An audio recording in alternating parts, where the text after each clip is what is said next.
समाजाला जिने दिली ज्ञानाची सावली, समाजाला जिने दिली ज्ञानाची सावली, धन्य ती क्रांती ज्योती सावित्री माऊली, धन्य ती क्रांती ज्योती सावित्री माऊली. सन्माननीय व्यासपीठ, वंदनीय गुरुजन वर्ग आणि माझ्या मित्रमैत्रिणींनो, मी सावित्री बोलते.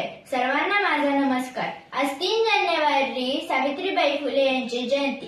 सर्वप्रथम सावित्रीबाई फुले यांना माझे त्रिवार वंदन. सावित्रीबाई फुले या आपल्या भारताच्या पहिल्या महिला शिक्षिका होत्या. सावित्रीबाई फुले यांचा जन्म 1831 रोजी 3 जानेवारी 1831 रोजी सातारा जिल्ह्यातील नायगाव येथे झाला. त्यांच्या वडिलांचे नाव खंडूजी नेवसाहेब पाटील व त्यांच्या आईचे नाव लक्ष्मीबाई असे होते. वयाच्या 90व्या वर्षी सावित्रीबाई फुले यांचा विवाह थोर समाज सुधारक महात्मा फुले यांच्याशी झाला.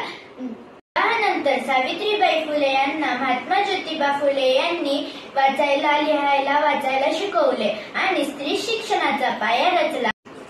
1 जानेवारी 1848 रोजी पुण्यातील बुधवार पेठेतील बिडेवाडा येथे मुलींची पहिली शाळा काढली. या क्रांतिकारी निर्णयाला लोकांनी तीव्र विरोध केला. सावित्रीबाई जेव्हा मुलींना शिकवायला जात असताना लोक त्यांच्या अंगावर शेण, चिखल व दगड फेकत, पण त्या डगमगल्या नाही.